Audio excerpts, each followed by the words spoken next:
আমাদের চিরশত্রু দেশ পাকিস্তান ভেঙে টুকরো টুকরো হয়ে যাওয়ার উপক্রম।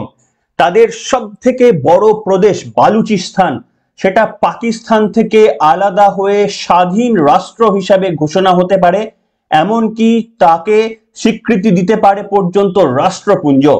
এই তথ্য আমি বলছি না, এই তথ্য আলোচনা হয়েছে পাকিস্তানের পার্লামেন্টে দাঁড়িয়ে। একজন পাকিস্তানের এমপি, যার নাম হচ্ছে মৌলানা ফজল উর রহমান, জামিয়াত উলেমাই ইসলাম সেই পার্টির তিনি একজন এমপি, তিনি আশঙ্কা প্রকাশ করে শাহবাজ শরীফকে আরো একবার স্মরণ করে দিয়েছেন 1971 সালে যেভাবে বাংলাদেশকে আলাদা হয়ে যেতে হয়েছিল, যেভাবে একটা স্বাধীন রাষ্ট্রের আত্মপ্রকাশ হয়েছিল 1971 সালে, তার রিপিটেশন হতে চলেছে এবং ইতিমধ্যেই 7টি প্রদেশ তারা নিজেদের স্বাধীন ঘোষণা করার জন্য প্রস্তুতি নিয়ে ফেলেছেন। যে কোনো মুহূর্তে তারা স্বাধীন ঘোষণা করলেই পাকিস্তান ভেঙে টুকরো টুকরো হয়ে যেতে পারে। এই তথ্য আমার না, এই তথ্য বলছে পাকিস্তানের পার্লামেন্টে দাঁড়িয়ে ফজল উর রহমান, এবং তিনি হচ্ছেন জামিয়াত উলেমাই ইসলাম তার সদস্য। আপনাদের সামনে সেই তথ্য আমি দেখাবো, যেখানে পাকিস্তানের পার্লামেন্টে এই আলোচনা হয়েছে। আমি অনেক কষ্টে জোগাড় করেছি সেই ভিডিও, আপনাদের সামনে দেখাবো পর্বের মধ্যে। কিন্তু আমি আপনাদের যে তথ্যটা বলতে চাই, যে এর পেছনে হাত রয়েছে কার? পাকিস্তানকে ভেঙে টুকরো টুকরো করে দেওয়ার চক্রান্তে কি ভারতও লিপ্ত রয়েছে? এই প্রসঙ্গে অজিত ডোভালের একটি বক্তব্য আপনাদের সামনে আজকের পর্বে শোনাবো, যেখানে অজিত ডোভাল পরিষ্কারভাবে বলেছিলেন যে পাকিস্তান, তোমরা যত ইচ্ছা পারছো ভারতের উপর হামলা চালানোর চেষ্টা করছো, আর ভারত যেদিন গিয়ারটা শিফট করবে সেদিন তোমরা কিন্তু নিস্তার পাবে না।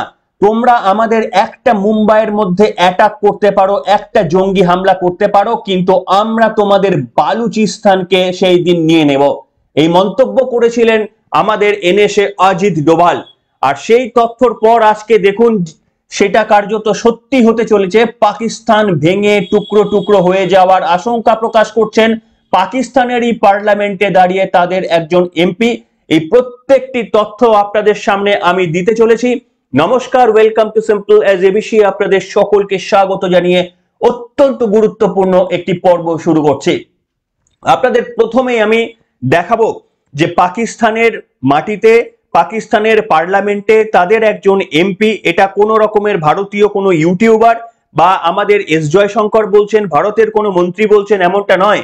পাকিস্তানের পার্লামেন্টে দাঁড়িয়ে পাকিস্তানের একজন সম্মানীয় এমপি, যার নাম হচ্ছে মৌলানা ফজলুর রহমান, মৌলানা ফজলুর রহমান, তিনি পরিষ্কারভাবে দাবি করছেন যে পাকিস্তানের মধ্যে 7টি প্রদেশ, বালুচিস্তানের মধ্যে 7টি স্টেট, তারা ইতিমধ্যে স্বাধীন ঘোষণা করার জন্য প্রস্তুত হয়ে গিয়েছে।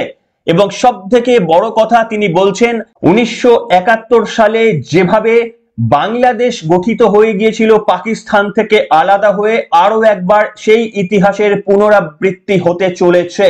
এই তথ্যটি আপনাদের সামনে আমি শোনাতে চলেছি। ফজলুর রহমান, ভিডিও কোয়ালিটিটা হয়তো তেমন ভালো নয়, কিন্তু সাউন্ডটা মোটামুটি পরিষ্কার রয়েছে।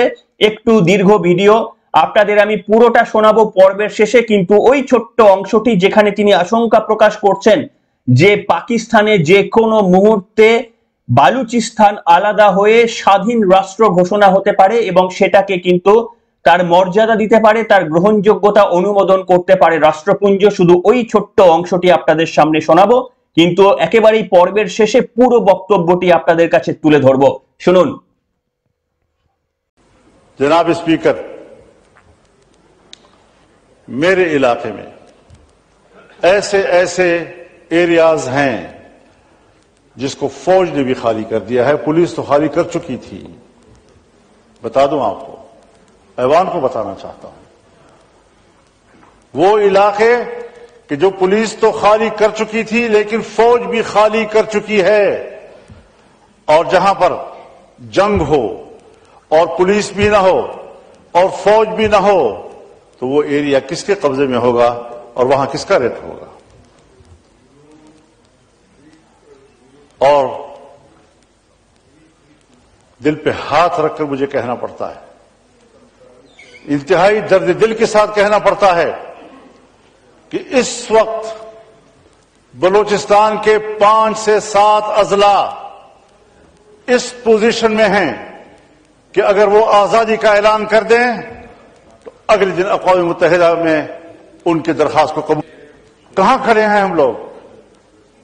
मेरी गुफ्तगू को जज्बाती गुफ्तगू न समझा जाए, मैं जज्बाती बातें नहीं किया करता। শুনলেন বন্ধুরা বক্তব্য, বুঝতে পারছেন? আপনাদের মনে থাকবে যে কিছুদিন আগে আফগানিস্তানের সঙ্গে পাকিস্তানের দ্বিপাক্ষিক সম্পর্কের অবনতি, খাইবার পাখতুনখোয়া প্রদেশে আফগানিস্তানের সেনাবাহিনীর সঙ্গে বা আফগানিস্তানের জঙ্গি বাহিনীর সঙ্গে পাকিস্তানের সেনাবাহিনীর গুলির লড়াই হয়েছিল। অর্থাৎ আপনারা যদি খেয়াল করে দেখেন, পাকিস্তানের ম্যাপটা যদি একটু ভালো করে দেখেন তাহলে দেখবেন সেখানে যা যা প্রদেশ রয়েছে তার মধ্যে অন্যতম দুটো প্রদেশ, বড় প্রদেশ হচ্ছে একটা বালুচিস্তান, একটা খাইবার পাখতুনখোয়া। এই বালুচিস্তানে আপনাদের যেমন বললাম পাকিস্তানের মন্ত্রী, পাকিস্তানের এমপি, তিনি বলছেন যে সেটা যে কোনো মুহূর্তে স্বাধীন হয়ে যেতে পারে। ঠিক তেমনি আবার খাইবার পাখতুনখোয়া, সেখানেও পর্যন্ত আফগানিস্তানের অভ্যুত্থানে সেখানেও যে ডুরান্ড লাইন রয়ে গিয়েছে তার বরাবর যা উত্তেজনা ছড়াচ্ছে এবং যেভাবে পাকিস্তানের সঙ্গে অনবরত গুলির লড়াই চলছে, সেই প্রদেশটাও কার্যত অশান্ত একটা প্রদেশ হয়ে দাঁড়িয়েছে। শুধু তাই নয়, পাকিস্তানের মধ্যে ইন্টারনাল সুন্নি এবং শিয়া সম্প্রদায়ের মানুষরা ক্রমাগত যুদ্ধে লিপ্ত হয়ে সেই জায়গাটা কার্যত পাকিস্তান থেকে বিচ্ছিন্ন হয়ে পড়ছে। আপনারা জানলে চমকে যাবেন যে শাহবাজ শরীফ তিনি কি হাত গুটিয়ে বসে রয়েছেন? শাহবাজ শরীফ হাত গুটিয়ে বসে নেই, তিনি চেষ্টা করেছেন, সেখানে সেনা পাঠানোর চেষ্টা করেছেন, সেনা পাঠিয়েও তারা কন্ট্রোলে নিতে পারেননি খাইবার পাখতুনখোয়া এবং এই যে বালুচিস্তান, তাদেরকে কিন্তু সম্পূর্ণ কন্ট্রোলে নিয়ে আসতে পারেননি। আর সেই কারণেই পাকিস্তানের পার্লামেন্টে তারা আশঙ্কা প্রকাশ করেছেন যে কোনো সময় পাকিস্তান ভেঙে টুকরো টুকরো হয়ে যেতে পারে। আপনারা জানেন যে আফগানিস্তানে গিয়েছিলেন ভারতের এনএসএ অজিত ডোভাল থেকে শুরু করে উচ্চ পর্যায়ের সমস্ত অনেকেই গিয়েছিলেন, যে অনুষ্ঠানটি যে দ্বিপাক্ষিক আলোচনাটি হয়েছিল কিন্তু দুবাইয়ের মাটিতে। আর তারপরে দেখুন একের পর এক এই সিদ্ধান্তগুলো আসছে। কিন্তু আপনাদের গুরুত্বপূর্ণ আমি একটা বক্তব্য শোনাতে চাইবো। এনএসএ অজিত ডোভালের জনপ্রিয়তা এই মুহূর্তে নরেন্দ্র মোদীর থেকে কম কিছু নয়। হ্যাঁ, তিনি প্রকাশ্যে এসে কোনো রাজনৈতিক মন্তব্য বলেন না কিংবা নির্বাচনী প্রচারে অংশগ্রহণ করেন না, কিন্তু সমীক্ষা বলে যে গোটা ভারতের মানুষের নরেন্দ্র মোদীর পর যদি দ্বিতীয় কোনো আধিকারিক বা মন্ত্রীর ওপর সব থেকে বেশি আস্থা থাকে তিনি হচ্ছেন কিন্তু অজিত ডোভালের একটা মন্তব্য এবার আপনাদের শোনাতে যাচ্ছি, যেখানে অজিত ডোভাল বলেছেন যে ভারত যতদিন প্যাসিভ মোডে ছিল, অর্থাৎ ভারত যতদিন মানে পাকিস্তান আক্রমণ করবে আর ভারত সহ্য করবে, তোমরা যদি আমাদের 100টা হামলা করো আমরা 90টা রুখে দিতে পারি, কিন্তু 10টা হামলা তো তোমরা আমাদের উপর চালিয়েই ফেলবে আর তা নিয়ে আমাদের অনেক বেশি ক্ষতিও হতে পারে। কিন্তু এটা তোমরা মাথায় রাখবে, ভারত যদি সিদ্ধান্ত নেয়, ভারত অ্যাগ্রেসিভ হবে, ভারত তোমাদের উপর আক্রমণ করবে। অর্থাৎ কংগ্রেস আমলে শুধুমাত্র হজম করার রাজনীতি থেকে বেরিয়ে একেবারে এয়ার স্ট্রাইক কিংবা সার্জিক্যাল স্ট্রাইকের মতো ঘটনা যেগুলো নরেন্দ্র মোদীর আমলে আমরা দেখছি, সেই ঘটনাগুলো ঘটার আগেই কিন্তু অজিত ডোভালের এই বক্তব্য। তিনি বলেছিলেন যে ভারত যদি গিয়ারটা একবার শিফট করে না, তাহলে পাকিস্তান আমাদের থেকে অনেক বেশি ভালনারেবল। অর্থাৎ পাকিস্তান তারা যত হামলা চালাচ্ছে তার 4 গুণ আমরা হামলা চালাতে পারি। অজিত ডোভাল বলেছিলেন তোমরা যদি আমাদের মুম্বাইয়ের উপর একটা জঙ্গি হামলা করো, সেই দিন তোমাদের বালুচিস্তান তোমাদের ভূমি থেকে আলাদা হয়ে যাবে। শুনুন অজিত ডোভালের সেই বক্তব্যটা, সেই পুরনো একটা বক্তব্য সম্ভবত 2014 নাগাদ, সেটা আজকে কার্যত বাস্তব হতে চলেছে। শুনুন বক্তব্যটি এবং গর্ববোধ করবেন। পর্বটি শোনার পর সকলে জয় হিন্দ কমেন্ট করে লিখতে পারেন। শুনুন বক্তব্যটি Ajit ডোভালের। In the defensive mode, you throw 100 stones on me, I stop 90. Still, 10 hurt me, and I can never win. Because either I lose or there's a stalemate. You start war at your time, you throw a stone when you want, you have a peace when you want, you have the talks when you want. We, if you are in the defensive offense, we will see where the balance of equilibrium is. Pakistan's vulnerability is many, many times higher than of India.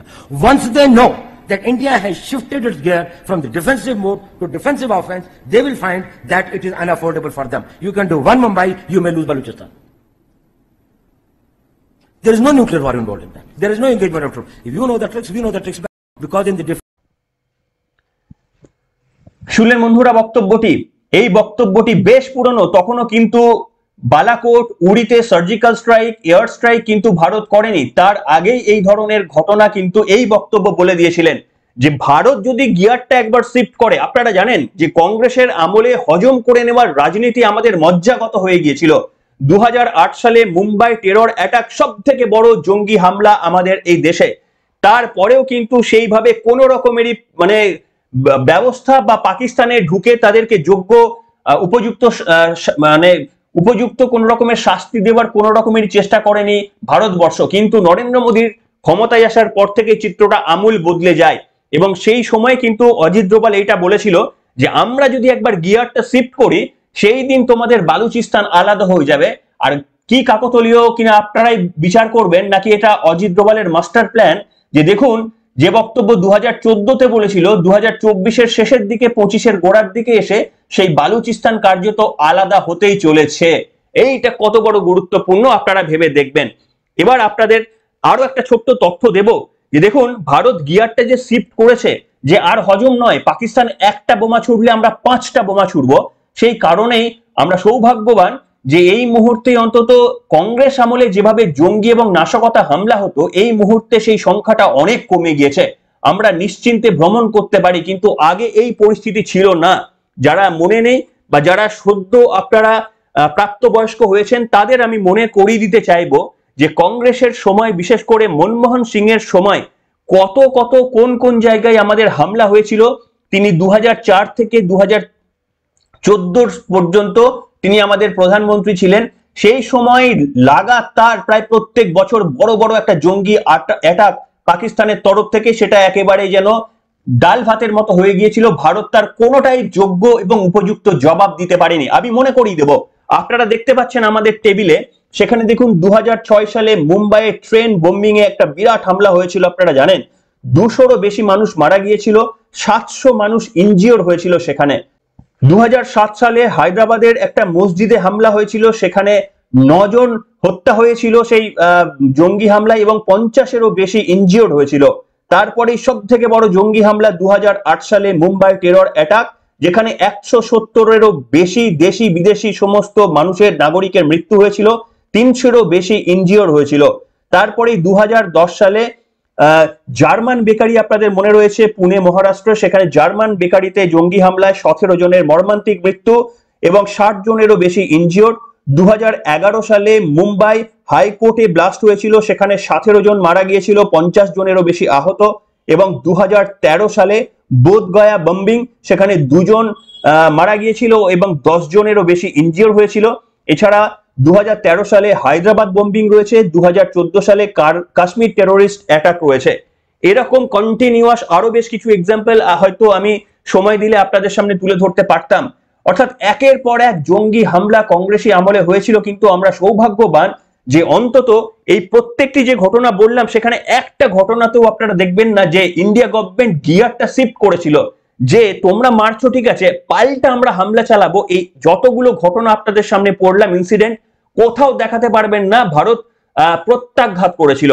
কিন্তু নরেন্দ্র মোদীর সময় কি জঙ্গি হামলা হয়নি? নরেন্দ্র মোদীর সময়ও কিন্তু জঙ্গি হামলা হয়েছিল, কিন্তু তফাৎটা কোথায়? তফাৎটা হচ্ছে প্রথম কয়েকটা জঙ্গি হামলার পরই পাকিস্তান বুঝতে শুরু করে দিয়েছিল এটা আর কংগ্রেসি গভর্নমেন্ট নয়, আমরা একটা যদি মানুষ মারি তাহলে ওরা 4টে মানুষ এসে মেরে যাচ্ছে আমাদের এই প্রদেশে ঢুকে। তারপর থেকে কিছুটা হলেও তারা তাদের নিজেদের গিয়ারটাকে ডাউন করেছে। আমরা গিয়ার যেই শিফট করেছি, পাকিস্তান গিয়ার ডাউন করেছে। আমি উদাহরণ দেব আপনাদের সামনে, তথ্য ছাড়া আমি কথা বলি না। আমি উদাহরণ দেব আপনাদের সামনে। আপনারা দেখতে পাচ্ছেন 2016 সালে, 2014 সালে নরেন্দ্র মোদী ক্ষমতায় আসেন, 2016 সালে উড়ি অ্যাটাক হয়েছিল। উড়ি অ্যাটাকের পর নরেন্দ্র মোদী সরকার তিনি সার্জিক্যাল স্ট্রাইক চালিয়েছিলেন, আপনাদের সকলের মনে রয়েছে। লাইন অফ কন্ট্রোল এলওসিতে সেখানে ক্রস করে গিয়ে ভারত সার্জিক্যাল স্ট্রাইক ঘটিয়েছিল। এরপরে 2016 সালে পাঠানকোট অ্যাটাক, এবং পাঠানকোটের এই ঘটনার পরেও ইন্ডিয়া এয়ার স্ট্রাইক চালিয়েছিল, অর্থাৎ হেলিকপ্টারে ঢুকে হেলিকপ্টার নিয়ে তাদের এবং যুদ্ধ বিমান নিয়ে তাদের প্রদেশে হামলা চালিয়েছিল। 2019-এ পুলওয়ামা অ্যাটাক, সেখানেও একই রকম ঘটনা ঘটেছিল। সেখানে জৈশ-ই মোহাম্মদ ট্রেনিং ক্যাম্প ভারত বালাকোটে একেবারে নিশ্চিহ্ন করে দিয়েছিল এবং সেটা পাকিস্তানে কনফার্ম করেছিল জৈশ-ই মোহাম্মদ ট্রেনিং ক্যাম্প তাদের গুড়িয়ে গিয়েছে 2019-এ। এরপরে ছিল বালাকোট অ্যাটাক, সেই বালাকোট অ্যাটাকের পরেও কিন্তু ভারত এয়ার স্ট্রাইক করেছিল পাকিস্তানের মাটিতে ঢুকে। আপনাদের সেই সকলেরই মনে রয়েছে সেই সমস্ত ঘটনা। অর্থাৎ এই বড় 5-6টি ঘটনা নরেন্দ্র মোদীর সময়ে কিন্তু পাকিস্তান চেষ্টা করেছিল, কিন্তু আমাদের ভাগ্য ভালো 2019 সালের পর থেকে পাকিস্তান ক্রমাগত এই অ্যাটাকের পর বুঝে গিয়েছিল যে তারা যদি একটা ঢুকে মারার চেষ্টা করে নরেন্দ্র মোদী সরকার 5টাকে মেরে আসবে। তার কারণ এটা কংগ্রেসি গভর্নমেন্ট নয়, এবং সেই কারণে আমরা সৌভাগ্যবান যে অন্তত একটা শক্তিশালী গভর্নমেন্ট রয়েছে, এবং সেই কারণে অন্তত এই ধরনের টেরর অ্যাটাক যেটা একসময় জলভাত হয়ে গিয়েছিল 2019 সালের পর থেকে, সেই অর্থে বড় কোনো টেরর অ্যাটাকের আপনারা খবর বলতে পারবেন? বড় কোনো অ্যাটাক জম্মু কাশ্মীরে লাগাতার ছোটখাটো হয়ে থাকে আমি সেটা বলছি না, বড় কোনো টেরর অ্যাটাক কিন্তু হয়নি। সৌজন্যে রয়েছে কিন্তু আমাদের এনএসএ অজিত ডোভাল, তার প্রতি আমাদের কৃতজ্ঞতা হওয়াটা প্রয়োজন। সেই কারণেই বললাম আজকের পর্বে আপনারা সকলে জয় হিন্দ বা বন্দে মাতারাম, ভারত মাতা কি জয় এই সমস্ত শব্দবন্ধ লিখতে পারেন, কিন্তু এটাই একটা শক্তিশালী গভর্নমেন্ট কেন আমরা বসাবো, সেই শক্তিশালী গভর্নমেন্ট আসলে আমাদের কি লাভ, তারই তথ্য আজকে আপনাদের সামনে তুলে ধরলাম। এনএসএ অজিত ডোভাল একসময় বলে দিয়েছিলেন যে ভারত দুর্বল ছিল বলে তোমরা আক্রমণ করেছো, 100টা আক্রমণ করেছো, আমরা 90টা প্রতিহত করে দিয়েছি, 10টা বোম তো আমাদের গায়ে এসে লেগেছে, কিন্তু আমরা যদি গিয়ারটা শিফট করি তাহলে তোমরা অনেকটা ভালনারেবল, অর্থাৎ তোমাদেরকে আক্রমণ করা, আমাদের যত ফাঁক ফোকর রয়েছে তোমাদের ফাঁক ফোকর অনেক বেশি। তোমরা একটা মুম্বাইয়ে একটা হামলা করবে, আমরা তোমাদের গোটা বালুচিস্তানকে কেটে বাদ দিয়ে দেবো তোমাদের থেকে। আর আজকে দাঁড়িয়ে সেই ঘটনা ঘটতে চলেছে। আপনাদের বললাম 2014 সালে করা সেই বক্তব্য অজিত ডোভালের, যেটা আজকে সত্যি হিসাবে পরিণত হতে চলেছে। পাকিস্তানের পার্লামেন্টে তাদের এমপিরা জামায়াত উল ইসলাম, তাদের একজন প্রতিনিধি হয়ে যিনি এমপি নির্বাচিত হয়েছেন, তিনি কিন্তু একেবারেই পাকিস্তানের প্রধানমন্ত্রীর উদ্দেশ্যে বলেছেন যে আমরা কার্যত একটা বারুদের স্তূপের ওপর বসে রয়েছি, যে কোনো মুহূর্তে পাকিস্তানটা ভেঙে টুকরো টুকরো হয়ে যেতে পারে। যেমন আমরা 1971 সালে আমাদের একটি সব থেকে বড় অংশ পূর্ব পাকিস্তান, সেই পূর্ব পাকিস্তান বাংলাদেশকে হারিয়েছিলাম, ঠিক আরো একবার বালুচিস্তান এবং খাইবার পাখতুনখোয়া প্রদেশগুলো আমাদের কাছ থেকে চলে যেতে পারে। এটাই পেছনের খেলা হচ্ছে নরেন্দ্র মোদী, পিছনের খেলা হচ্ছে কিন্তু অজিত ডোভাল। তাই আপনাদের বললাম যে শক্তিশালী গভর্নমেন্ট থাকাটা কতটা প্রয়োজন, ভোটের লাইনে গিয়ে যাকে মনে হলো ভোট দেওয়া, আর কোন কোন দিকগুলো খতিয়ে দেখে তারপরে আমরা ভোট দেব, সেই বিবেচনা যদি আমরা না করি তাহলে নিশ্চিতভাবে আমরা সঠিক গভর্নমেন্ট নিয়ে আসতে পারবো না। আজকে একবার কল্পনা করে দেখুন যে মমতা বন্দ্যোপাধ্যায়ের মতো একটা গভর্নমেন্ট যদি কোনোভাবে কেন্দ্রীয় সরকারে পৌঁছে যায়, কিংবা এমকে স্ট্যালিনের মতো একটা গভর্নমেন্ট, কিংবা অখিলেশ যাদবের মতো একটা গভর্নমেন্ট, কিংবা কেজরিওয়ালের মতো একটা সরকার, এই সমস্ত দুর্নীতিগ্রস্ত এবং তোষণবাজ সরকারগুলো কোনোভাবে যদি আমাদের কেন্দ্র সরকারের গদিতে পৌঁছে যায়, তাহলে ভারতবর্ষের সেদিনই বোধহয় শেষের শুরু হয়ে যাবে। তাই আপনি যতক্ষণ না সতর্ক হচ্ছে, কিন্তু এখানে আমার একটা ছোট্ট অবজারভেশন দিয়ে আমি শেষ করব। আমি বিশ্বাস করি এক রাজনৈতিক দলে অন্তত আমি বিশ্বাস করি না, বহু গণতান্ত্রিক দলে আমি বিশ্বাস করি, কিন্তু প্রশ্ন হচ্ছে যে এই রকম ভাবে তোষণের রাজনীতির বাইরে উঠে পাকিস্তানকে চোখে চোখ রেখে কথা বলে তার জবাব দেবে আপনি দ্বিতীয় কোনো রাজনৈতিক দল ভারতের মাটিতে আছে? আপনি বলে দেখান। বিজেপি ছাড়া আমাদের আরো একটা অল্টারনেটিভ দরকার। বাই চান্স যখন বিজেপি ক্ষমতাচ্যুত হবে, আজকে না হলেও 20 বছর বা 10 বছর বা 15 বছর পর তো হবেই, তাহলে অল্টারনেটিভ কে ক্ষমতায় আসবে? মমতা বন্দ্যোপাধ্যায়, কেজরিওয়াল? বাকি যারা অপশন রয়েছে তারা কিন্তু অনেক বেশি আমাদের জন্য ডেঞ্জারাস হতে পারে। তাই সেই ক্ষেত্রে আরো একটা সুসংগঠিত রাজনৈতিক দল যেটা ভারতবর্ষের মাটিতে তৈরি হওয়াটা প্রয়োজন রয়েছে। সেই ভ্যাকেন্টটাকে পূরণ করবে আমাদের জানা নেই, ইতিহাস হয়তো তার উত্তর দেবে, কিন্তু একক রাজনৈতিক দলে আমরা বিশ্বাস করি না। তার কারণ নরেন্দ্র মোদী সরকারের যে ভুলগুলো রয়েছে তোষণের রাজনীতি বাদ দিয়ে সেগুলোকে চোখে আঙুল দিয়ে ধরিয়ে দেওয়াটা দরকার, কিন্তু সেইটা আজকে এমন একটাও স্বচ্ছ রাজনৈতিক দল নেই যারা নরেন্দ্র মোদী সরকারের ভুলগুলো ধরিয়ে এমন ভাবে দিতে পারে যেগুলো আমাদের কাছে বিশ্বাসযোগ্য হয়ে এসে পৌঁছায়। সেটাও কিন্তু আমাদের দরকার। তার কারণ আমাদের উন্নত থেকে উন্নততর হতে হবে। নরেন্দ্র মোদী সরকার যে গভর্নমেন্ট দিয়েছে তার থেকেও বেটার গভর্নমেন্ট, তার থেকেও বেটার ইন্ডিয়া আমাদের পৌঁছে যেতে হবে, আমাদের নিয়ে যেতে হবে। কিন্তু কে করবে? একটা রাজনৈতিক দলের আপনারা নাম লিখে দেখান।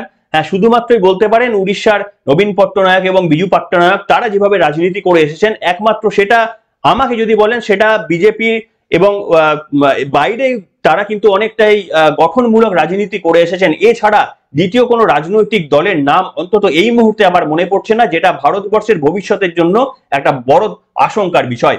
তাই আপনারা আপনাদের মন্তব্য লিখে জানাবেন আজকের এই পর্বে।